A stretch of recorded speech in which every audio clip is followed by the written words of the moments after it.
안녕하세요. 키워드로 읽는 동양사상 네 번째 성에 대한 두 번째 강의를 시작하겠습니다.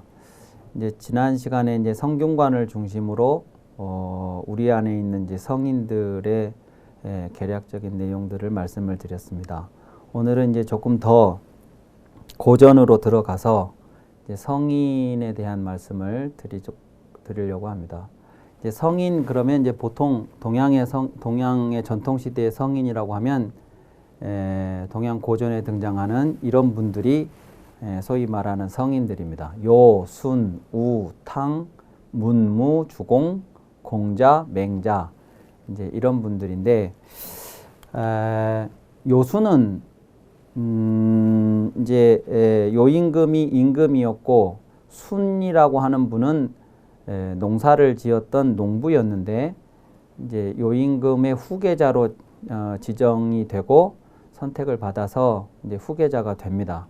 그래서 요임금이 태평성세를 일구었는데 그 지위를 임금의 자리를 계승한 순도 역시 태평성세를 이루어서 이 요임금과 순임금이 다스렸던 시대를 요순시대라고 하면서 태평성세의 대명사처럼 동양 고전에서는 이야기를 합니다. 근데 이제 이 요순 이후에 또 하나라, 은나라, 주나라라고 하는 세 왕조가 이어서 등장을 하죠.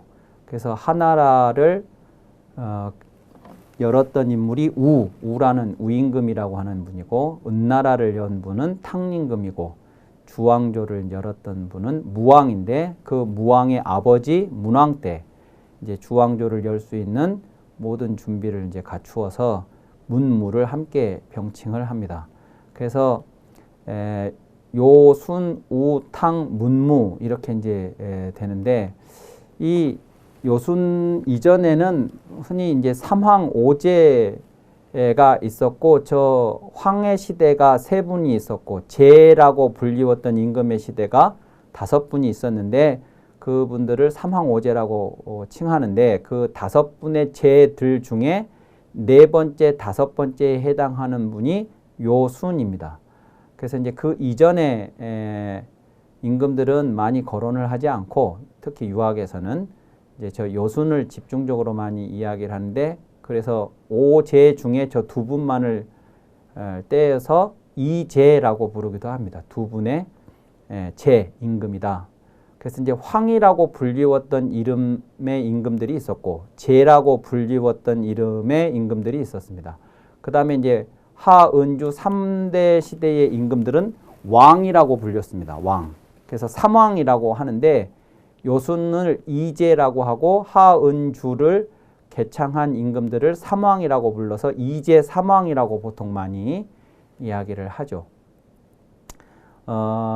그렇게 되는데 이제 요순은 이제 특이한 것이 뭐냐면 그 당시에 정치도 이제 잘했다고 전해지지만 특이한 것은 뭐냐면 순이라고 하는 후계자가 요라는 임금의 아들이 아닌데 아들이 있었음에도 불구하고 아들에게 그 자리를 넘기지 않고 임금의 자리를 순이라고 하는 농부를 선택을 해서 그 사람을 자신의 이제 후계자로 삼았다 하는 것입니다.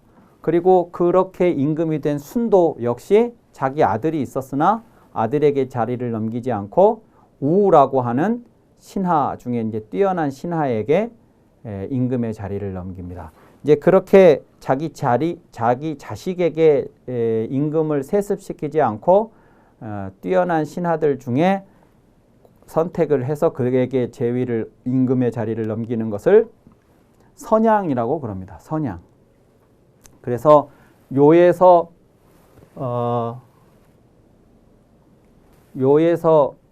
순으로 선양이 되었고 순에서 우로 선양이 되었죠. 이것이 한 번만 일어났으면 우연적이라고 할 수도 있겠는데 우연적으로 뭐 이런 일이 요임금에 의해서 행해졌다 이렇게 할 수도 있겠는데 그렇게 임금이 된 순도 역시 이제 그렇게 했습니다. 그러면 이렇게 이제 2번이나 연속적으로 선양에 의해서 임금이 바뀌게 되니까 이렇게 임금이 된 이 우는 이렇게 선양하는 것을 하나의 전통으로 이제 받아들이게 되겠죠. 그래서 이 우임금도 자기 신하들 중에 뛰어난 신하인 이기라고 하는 신하가 있었는데 이기라는 신하가 있었는데 이 이객의 후계자 지정을 합니다. 이걸 후계자로 지명을 했는데 이 순이 우임금을 계승을 할 때도 그냥 지명을 했다고 끝나는 것이 아니라 지명을 받은 순을 신하들이나 백성들이 선택을 한다는 이제 그런 과정을 밟게 돼요. 그래서 그 과정을 밟고서 이제 임금의 자리에 오르게 되고 이 우도 그랬습니다. 그래서 우도 이기라고 하는 신하를 지명을 했고 그러다가 이제 세상을 떴는데 이 순이 선택받고 우가 선택을 신하나 백성들로부터 선택을 받은 거와는 달리 이 이기라는 사람은 선택을 받지 못합니다. 임금으로부터 지명은 받았는데 그건 왜 그랬느냐 그러면 이 우에게는 계라고 하는 이렇게 쓰는 이 계라고 하는 아들이 있었는데 이 아들은 이 익만큼이나 훌륭한 아들이었습니다. 다시 말하면 요임금의 아들은 순보다 훨씬 못한 아들이었고 순의 아들은 신하 우보다 훨씬 못한 아들이어서 이들은 사람들로부터 선택받을 수 있었던 거예요.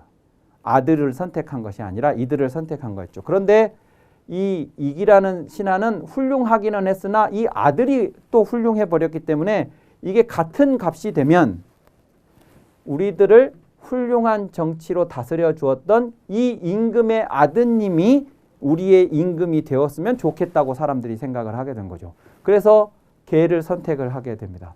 그래서 이제 이게 의도치 않게 부자 상속으로 세습으로 넘어가게 되고 그래서 이제 결과적으로 하왕조라고 하는 그 왕조가 열리게 됩니다.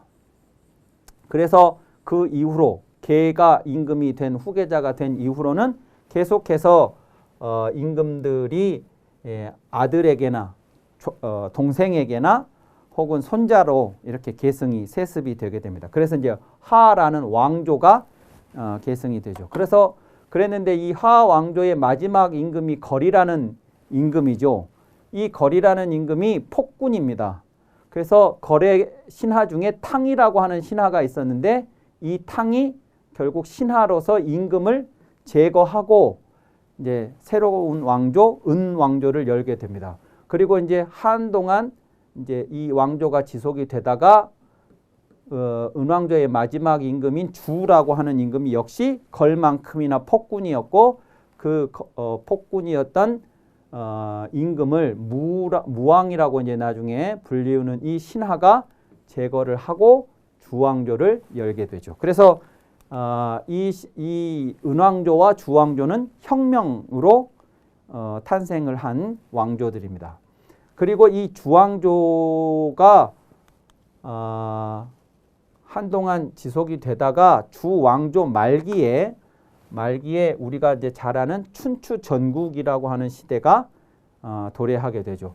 그래서 이제 이 주왕조와 춘추 전국을 제가 같은 색깔로 칠한 것은 이제 아는 분도 계시고 모르는 분도 계시는데 이 춘추 전국 시대가 주왕조 시대다 하는 것을 말씀드리고자 해서 같은 색깔로 열었습니다. 그리고 이제 그 춘추 전국 시대가 혼란기였었기 때문에 그 춘추 전국 시대의 그 혼란한 상황 속에 수많은 사상과 사상가들이 등장을 하는데 그것을 우리가 제자백가라고 합니다. 이 제자라고 할 때 이 자자는 이제 공자, 노자, 맹자, 장자 하는 그 사상가들을 말합니다. 선생님들이란 뜻이죠. 그리고 요 백가 할 때 요 가자는 유가, 법가, 도가, 묵가, 음양가, 농가 뭐 하는 그 사상 계열들을 말합니다. 그러니까 이제 수많은 선생님들, 사상가들과 수많은 사상 계열들이 등장했다. 이게 이제 제자백가고 백가가 그 수많은 사상들이 이제 서로가 자신들이 옳다고 다투어 외쳤다 하는 것이 백가쟁명이죠. 백가쟁명. 그래서 이제 지금까지도 이때 만들어진 이 사상들이 영향을 미치고 있어서 일각에서는 이 춘추 전국 시기를 사상의 황금기다 이렇게 이야기를 하기도 합니다. 사상들이 원체 많이 이때 출연을 했기 때문에요. 그런데 뭐 이제 그 사상이 다양한 사상이 많이 출연했다는 점에서는 그렇게 말할 수도 있겠습니다만 사실은 이렇게 많은 사상가와 사상들이 출연하게 된 것은 그 현실, 그 당시 현실로서 보면 사실은 아픈 사실인 거죠. 그러니까 시대적 아픔이 낳은 현상이라고 말할 수 있는데, 그러니까 이제 이 춘추 전국시대라는 이 상황이 웬만큼 혼란한 것이었으면 특별한 사람이 나와서 이 문제를 해결해 줄 것이라고 사람들이 기다렸을 수 있는데, 이게 몇백 년에 걸쳐서 혼란기가 지속이 되다 보니 이것을 누구 한 사람이 나와서 해결해 주리라고 앉아서 기다릴 수가 없을 만큼 많은 사람들이 이 시대의 문제를 해결하려고 달려들었다. 그 중에는 이제 그 문제 본질을 해결하기보다 그 문제에 편승해서, 문제 상황에 편승해서 자신의 영달을 뭐 추구했던 사람들도, 그런 사상들도 있기도 했지만, 이제 지금까지 전해지는 많은 사상들, 현재까지 전해지는 2000년 넘는 시기 동안 전해진 사상들 중에는 정말로 그 시대를, 춘추 전국이라는 잘못된 상황을 해결해 보고자 고민했고, 그래서 이제 출현한 사상들도 여럿 있다 하는 것입니다. 그 중에 이제 우리가 주목하는 것이 유가 사상이죠. 유가.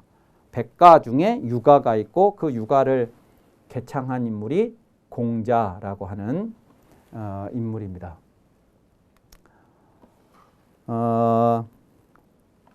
우리는 지금 성인에 대해서 이야기를 하고 있는데, 이 성인 성자, 성의 본래적 의미가 뭔가부터 다시 거슬러 올라가서 말씀을 드려보도록 하겠습니다. 이 성인 성자의 원형을 글자, 문자학적으로 거슬러 올라가 보면 역시 이제 갑골문에서부터 이제 이야기를 할 수가 있는데, 갑골문에 보면 요것이 귀이자입니다. 그리고 요게 입구자입니다. 그래서 갑골문에 보면 이 귀와 입이 결합된 형태의 글자가 등장합니다. 그러니까 요게 귀죠, 요게. 그리고 요게 입이고, 요거 이제 사람입니다. 그러니까 이제 귀와 입을 가진 사람 이렇게 되겠죠. 그런데 이 귀와 입을 가진 사람이, 모든 사람이 다 귀와 입을 가지고 있죠. 그런데 이제 이렇게 표기한 것은 뭐냐면 보통 사람들과 특별히 구분될 수 있는 특별한 귀와 특별한 입을 가진 사람, 이런 뜻입니다. 그렇게 이제 성인 성자를 표기를 했었습니다. 그런데 이제 저번에도 말씀을 드렸듯이 이제 동양의 한자를 거슬러 올라가서 연구를 할 때 반드시 이제 참고하게 되는 책이 이 설문해자라는 책인데, 이 설문해자에서는 성인 성자를 어떻게 설명했냐면 귀이자의 뜻에다가, 그러니까 이 성인 성자의 뜻은 귀이고, 이 정이라고 하는, 그러니까 이제 요 귀에다가 정이라고 하는 그러니까 정은 음을 나타내주고 소리를 나타내주고, 뜻은 귀자가 나타내주는 이 두 개의 결합된 일종의 형성자, 그 형태와 소리를 결합해서 만든 형성자라고 설명을 합니다. 그것을 이제 설문해자는 종이정성이라고 하는데, 귀라는 것의 의미를 따르면서 정이라고 하는 소리로 읽는다, 이제 이런 겁니다. 그러니까 여기는 이제 입은 빠졌지만 요 입구자를 이제 소리의 정이라고 하는 소리 글자에다가 이제 결합을 시켜서 했지만, 이것이 이제 뭐냐면, 이런 것을 통해서 이제 우리가 알 수 있는 게 뭐냐면 이런 겁니다. 소리가 들어오면 마음이 이해한다, 성입 심통, 이런 의미. 또는 귀에 들어오면 입으로 나온다, 입우이 추루구, 귀에 들어오면 입에 나온다, 입에서 나온다 라는 뜻으로 이런 것들을 이제 설명을 할 수가 있고, 이것들은 모두 이제 총명함을 설명하는 의미를 갖습니다. 그러니까 이것을 다시 설명을 드리자면, 보통 사람들이 가진 귀하고는 구별되는 특별한 귀와 특별한 입을 가진 사람, 이건 뭐냐면 남들이 들을 수 없는 소리를 듣는 귀를 가지고 남들이 말하지 못하는 말을 하는 사람들이라는 뜻입니다. 그러면 남들이 못 듣는 소리를 듣는다 그럴 때 그게 무슨 소리를 듣는다는 거냐? 그러면 그게 하늘의 소리입니다. 신의 소리. 그리고 그 신의 하늘의 뜻을, 그 말을 사람들이 알아들을 수 있는 말로 바꿔서 표현하는 사람입니다. 그게 성인성자의 본래 뜻이에요. 그러니까 이제 일단 귀로 들어왔다 그러면 이제 이해를 한 것이니까 그 다음에 그 이해한 내용을 입으로 표현하냐 안 표현하냐는 것은 이제 사실은 이 귀로 들어온 소리를 이해했다에 부속된 것이니까 설문화자에서 입구자를 설명하지 않아도 원뜻에 별로 문제가 생기는 것은 아닌 것이죠.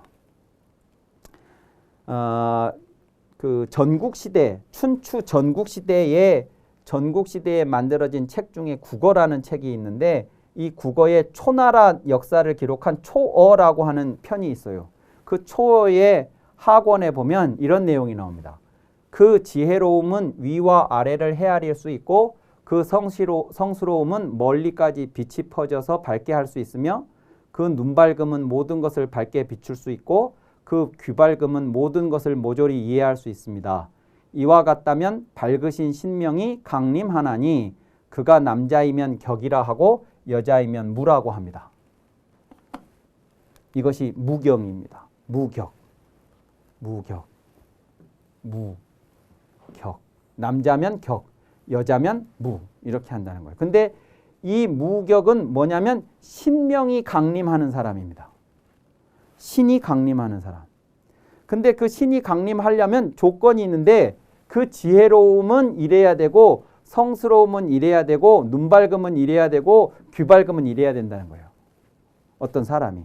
그러면 그 사람한테 신이 강림을 한다는 거예요. 그 사람들을 우리가 남자면 격이라고 부르고 여자면 무라고 부른다. 그러니까 다시 말하면 이 성자가 무격의 능력의 하나로 설명이 되고 있는 거죠. 무격의 능력들 중에 한 가지로. 그런데 이 내용을 주석을 한 위소라는 학자가 있어요.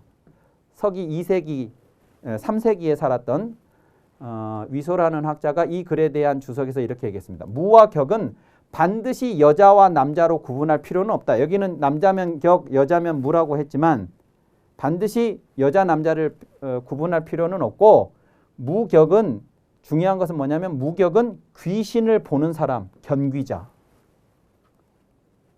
무격은 견귀자다. 이렇게 설명을 했습니다. 그러니까 이 성인 성자가 이제 고대로 올라가면 무나 격하고 같은 범주 안에 있는 글자가 되는 것이죠. 그 능력의 하나니까. 그러면 다시 말하면 뭐냐 그러면 이제 무당이라고 말할 수 있는데 이게 이제 무당이라고 하면 오해의 소지가 있으니까 다른 말로 바꾸자 그러면 뭐냐면 제사장입니다. 제사장. 제사장은 결국 고대의 제사장은 결국 통치자입니다. 통치자. 그러니까 이제 제정일치 시대에 제사장은 곧 통치자. 그래서 그 사람을 성이라고, 무라고, 격이라고 이렇게 불렀었다는 것입니다. 이것이 이 무자의 무격의 갑골문입니다. 이것이 갑골문인데 이런 글자들이 이제 변해서 아까 그 초서가 만들어졌던 그 초나라 그 지역에서 나온 그 유물들에 따르면 요 무라는 글자를 이렇게 썼기도 했습니다. 요게 이제 실제 우리가 요즘에 쓰는 그 무자와 같은 모습인 것이요. 여기에 이제 입이 달려 있는 것이 다를 뿐이고요. 요 위에가 하나 있고 그리고 이제 설문해자에는 이렇게 썼습니다. 요것이 하늘이고요. 요것이 땅입니다. 땅 위에 사람이 이렇게 이제 요 하늘과 땅을 내가 존재하는 이 지상에서 천상을 연결을 하는 것인데 이게 말하자면 신이 강림한다 그런 의미인 것이요. 그리고 요것은 춤을 추고 있는 모습입니다. 그리고 아까 무격은 귀신을 보는 사람이다 이랬죠. 위소가 주석을 할 때. 그러니까 이 무자에다가 볼견자를 써서 격이라고 표현하는 것은 이게 아까 그거 우리들이 보지 못하는 것을 보는 눈을 가진 사람. 이제 이런 의미가 되는 것이죠. 그래서 설문화자에서는 이 무자를 이 글자를 춤을 추어 신명을 강림하게 하는 사람. 이무 강신자. 춤으로써 신을 내려오게 하는 사람. 이렇게 설명했고 격에 대해서는 능 제숙 사신명. 능히 재계하고 엄숙. 즉 정돈되고 엄숙함으로써 신명을 섬기는 사람. 이렇게 설명을 한 겁니다. 그래서 이 무격하고 성을 연결시키는 것은 아주 이제 그 원초적인 의미의 성자의 개념이고 이게 이제 공자 시대에 오게 되면 조금 달라집니다. 조금 달라지는 것이 그런데 그 흔적은 남아 있습니다. 우리가 논어나 이런 고전을 읽을 때 이제 그런 종교적인 신비한 그런 요소들은 다 배제하고 고전을 읽으니까 그렇지 사실 그런 각도에서 읽어보면 논어에 나와 있는 이 구절을 잘 보시면 위대하도다 요의 임금됨이여 높고 크도다 오직 하늘만이 크거늘 오직 요만이 이 하늘을 본받으셨도다 넓고 크도다 백성들이 무어라 표현할 수 없다. 요임금 아까 우리가 얘기했던 그 태평성세를 열었던 요임금을 하늘을 본받는 사람이라고. 그러니까 우리는 이 하늘을 본받는다를 대단히 도덕적으로 해석을 하죠. 하늘의 뜻에 부합하는 삶을 사는 뭐 이렇게 해석을 하죠. 그런데 조금만 시각을 달리하면 아까 신명의 강림을 이라고 하는 것이 그런 의미로도 해석이 얼마든지 될 수 있다는 것입니다. 그리고 논어 요할편에 보면 탕림금이 은나라를 개창한 탕림금이 은나라를 그러니까 임금인 주 은나라의 거리죠. 하나라의 마지막 왕인 거를 칠 때 이 사람을 칠 때 하늘에게 고하는 그 충문이 실려 있는데 여기 이런 내용이 있습니다. 소자 이는 이가 탕림금의 이름이에요. 소자라는 건 하늘에 대해서 지금 제사를 지내는데 자신을 마치 부모에게 자식 얘기하듯이 소자 이렇게 한 겁니다. 소자 이는 검은 희생을 바치며 감히 거룩하신 상제께 밝게 아뢰입니다. 이 상제가 하느님인데 이 하느님께 자기 자신을 아들 소자라고 이야기를 하고 그러니까 이게 다시 말하면 뭡니까? 이게 아버님이죠. 아버지죠. 아버지. 상제가. 그리고 희생을 바치고 있죠. 희생을 바치면서 밝게 아뢰입니다. 죄가 있는 자를 제가 감히 사하지 못하며 상제의 신하를 제가 감히 엄폐하지 못하니 간택하심이 상제의 마음에 달려 있습니다. 오직 하나님의 뜻, 아버지의 뜻 이렇게 얘기를 하고 있는 것이라고요. 그러니까 이게 제사장의 모습으로 읽으면 얼마든지 그렇게 읽힐 수 있는 내용이라는 것입니다. 우리가 그 제사장, 무당, 무격 이런 것을 대단히 미신적인 요소로 바라봐서 그렇지 사실 성자의 의미가 고대로 올라가면 뭐 동서양을 막론하고 그것은 어쩔 수 없는 동일한 형태의 전통 문화 전통이었을 것이다 하는 것입니다. 공자 제자 중에 자공이라는 제자가 있는데 자공이 공자에게 이렇게 질문했습니다. 만일 어떤 사람이 백성에게 널리 베풀고 대중을 능히 구제하는 이가 있다면 어떻습니까? 인하다고 할 수 있습니까? 이렇게 질문을 했습니다. 이제 공자가 제자들한테 가장 강조했던 것이 인이지요. 그러니까 이제 인이라는 게 뭔가를 알고자 해서 자공이 이런 사람이면 인하다고 할 수 있을까요? 박시제중, 백성에게 널리 베풀고 대중을 능히 구제하는 이런 사람이면 인하다고 할 수 있습니까? 라고 물으니까 공자가 대답을 이렇게 했습니다. 어찌 인에 해당하겠는가? 필시 성일 것이다.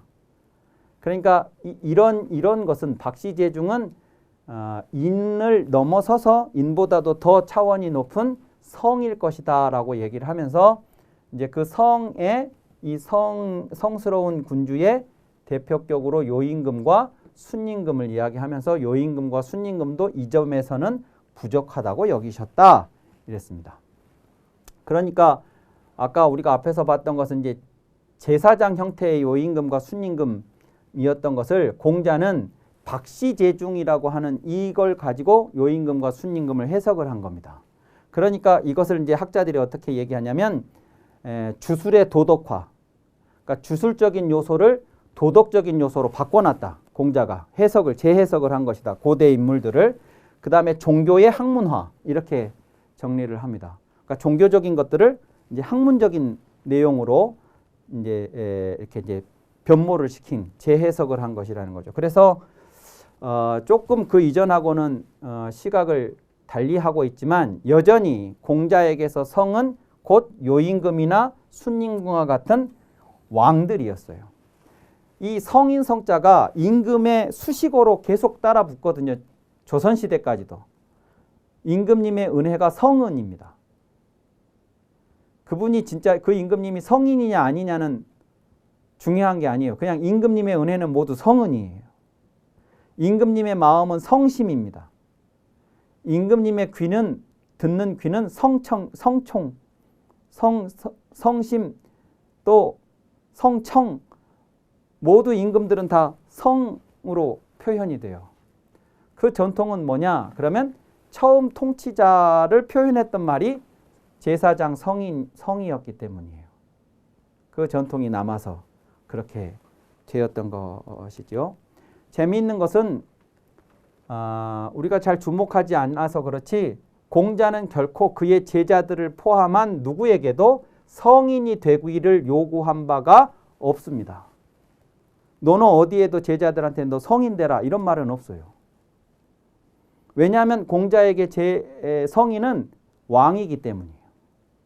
그래서 그것을 요구하지 않았을 뿐만 아니라 자기 자신을 공자 자신을 누군가가 성인이라고 칭하려는 주변의 시선에 대해서도 단호하게 거부했습니다. 나는 성인 아니라고 그렇게 거부했습니다. 그러니까 공자에게서는 성인이라고 하는 이 사람이 대단히 신격화라기보다 우리하고는 아주 이렇게 질적으로 다른 그래서 우리가 감히 범접하기 어려운 그래서 제자들에게조차도 성인이 되라고 요구할 수 없는 그런 형태의 성인 관념이 남아 있었다는 것입니다.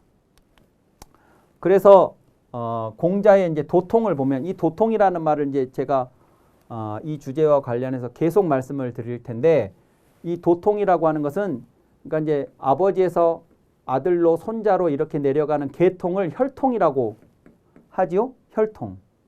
그리고 이제 왕이 그 다음 왕으로 이어지는 그 계통을 왕통이라고 합니다. 그런 것처럼 도를 이어서 전승하고 전승받고 하는 그 계통을 도통이라고 표현을 합니다. 도의 계보지요.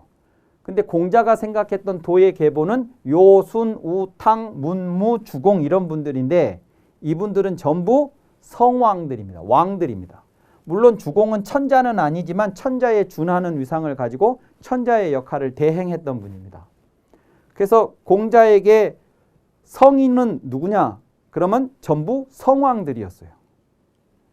왕들이었다고요. 그러니까 이분들이 인격적으로 훌륭한 성인이냐 아니면 그분들이 임금의 자리를 가지고 있었던 제왕이냐 하는 것은 이 성왕이라는 개념 안에서 별 의미가 없는 거예요. 이분들은 전부 임금이면서 개인적으로 성인들이었으니까. 그래서 이게 분화가 되지 않은 형태로 성인이고 성왕이고 성왕이고 제왕이고 막 이게 이제 같이 한 단어 안에 이제 이렇게 같이 공존하는 형태가 공자가 이해했던 성인이다. 그런데 이제 공자 이후에 오게 되면 이 시각이 바뀐다 하는 것입니다. 그 얘기는 다음 시간에 이어서 하도록 하겠습니다. 감사합니다.